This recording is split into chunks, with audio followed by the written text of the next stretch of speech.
Saya sebagai mualaf sudah saya tahu ini Hmm. ujianku memang apa ya? Hidayah datang kepada siapa saja yang dikehendaki Allah. Itulah yang dirasakan oleh seorang mualaf, Khadijah lain. Perempuan yang berasal dari Filipina tersebut memeluk Islam sejak tahun 2017.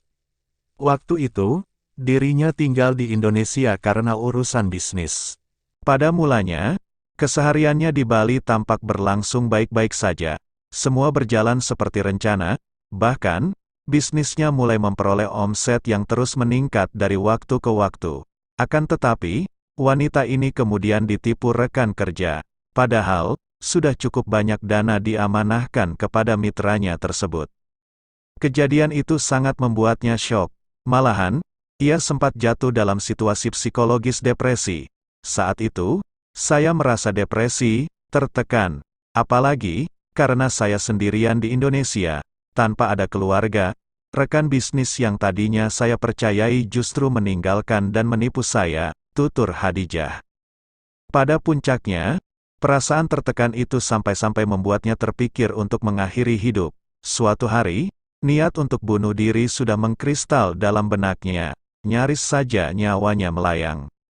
Sebelum melakukan aksinya, Khadijah tiba-tiba didatangi seekor kucing, dengan jinaknya. Hewan itu menghampiri dan bersandar pada kakinya. Seakan-akan, makhluk berkaki empat itu sedang mengingatkan dirinya, dalam hidup, selalu ada harapan. Khadijah pun kembali ke flatnya. Kucing tadi turut dibawanya pulang sebagai hewan peliharaan.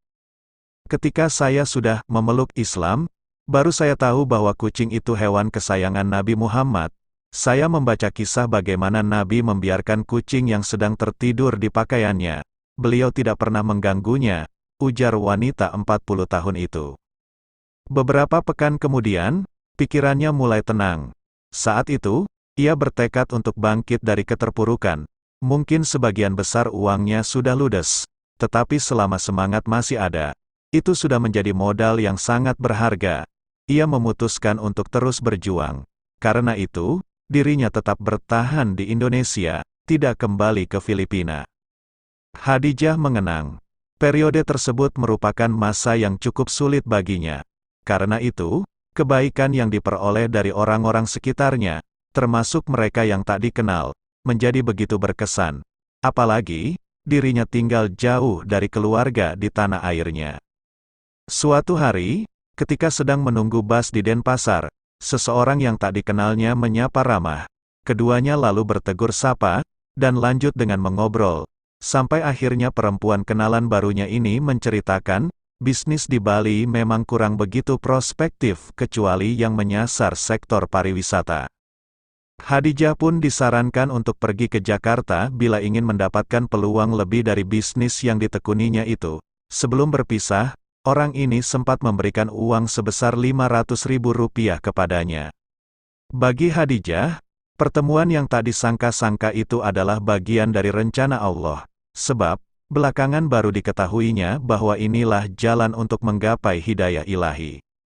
Singkat cerita, setelah bertemu orang tersebut, dirinya pun tertarik untuk pergi ke Jakarta. Di ibu kota, pikirannya terus menerawang, mengira-ngira peluang bisnis yang paling baik dan bisa dilakukannya. Akhirnya, ia pun bergabung dengan sebuah perusahaan yang cukup menjanjikan. Bisnis yang dijalankannya ialah multi-level marketing. Dengan bertahap, Khadijah menekuni profesi barunya. Ia banyak belajar kepada rekan-rekannya yang lebih senior. Malahan, perempuan ini kemudian memiliki keluarga angkat. Dari merekalah untuk pertama kalinya Khadijah mengenal Islam. Tentu saja, wanita Filipina ini sudah mengetahui adanya agama bernama Islam. Namun, pengetahuannya hingga saat itu masih bersumber dari kabar-kabar yang marak berseliweran di media massa atau sosial. Termasuk di antaranya stigma-stigma bahwa agama ini mengajarkan kekerasan atau mendukung ekstremisme dan terorisme. Tatkala masih di negerinya pun, pemberitaan seringkali menghubungkan Islam dengan paham pemberontak. Selama tinggal dengan keluarga angkatnya di Jakarta, ia pun mendapatkan perspektif yang lebih luas tentang Islam. Ia sering menyaksikan bagaimana seisi rumah, kecuali dirinya, rajin melaksanakan salat 5 waktu. Sebagian mereka pergi ke masjid setiap subuh dan maghrib.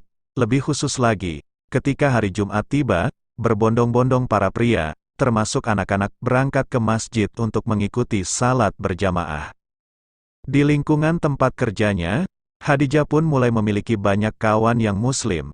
Sebagiannya malah tampak begitu saleh, mereka mengenakan hijab dan tidak pernah terlihat berjalan berduaan dengan lawan jenis. Sewaktu masih menetap di Filipina, Khadijah sesungguhnya dibesarkan oleh ayah dan ibu yang religius. Tiap akhir pekan, seluruh anggota keluarga pergi ke tempat ibadah. Doa dan kebaktian pun menjadi rutinitas yang harus dilaksanakan. Maka selama berada di negeri orang, dirinya mulai menyadari adanya kesamaan antara agama keluarga kandungnya dan mayoritas penduduk Indonesia. Sebagai contoh, Islam pun mengakui ketokohan Nabi Isa, Yesus, dan ibundanya, Maryam, Maria. Bahkan, ada sebuah surah yang dinamakan Maryam. Cerita ini didapatnya saat mengobrol dengan seorang saudari angkatnya. Saat itu, hidupnya tidak langsung berubah. Khadijah waktu itu tetaplah seorang perempuan karir yang gemar berbagai hal duniawi. Baginya, tiada hari tanpa bekerja keras untuk menghasilkan uang. Mimpinya adalah menjadi wanita sukses nan kaya raya. Sementara itu, untuk menghibur diri dari lelahnya bekerja, nyaris setiap malam dirinya mendatangi bar, mengonsumsi minuman keras. Kesannya terhadap Islam masih belum membekas. Dalam pandangannya saat itu, Islam adalah agama yang sulit. Untuk menjalankan satu ritual salat saja, seseorang harus banyak menggumamkan doa dan melakukan gerakan-gerakan tertentu. Namun, persepsi demikian berganti menjadi simpati sejak dirinya mengalami sebuah mimpi. Suatu malam, ia baru saja pulang dari kantornya. Karena lelah, Khadijah langsung merebahkan diri di atas kasur, dan tertidur. Dalam tidurnya, ia bermimpi fenomena yang tidak biasa. Ia merasa sedang berada di tengah lautan manusia. Semuanya mengenakan pakaian serba putih. Di hadapannya, tampak sebuah bangunan hitam berbentuk kubus.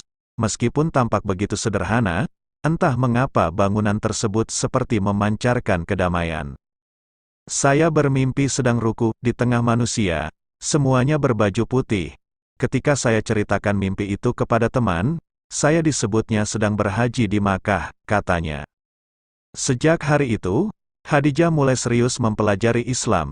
Kawannya mengajaknya untuk mengunjungi pusat mualaf di Masjid Sunda Kelapa, Jakarta. Walaupun pada awalnya agak canggung, ia menuruti ajakan tersebut.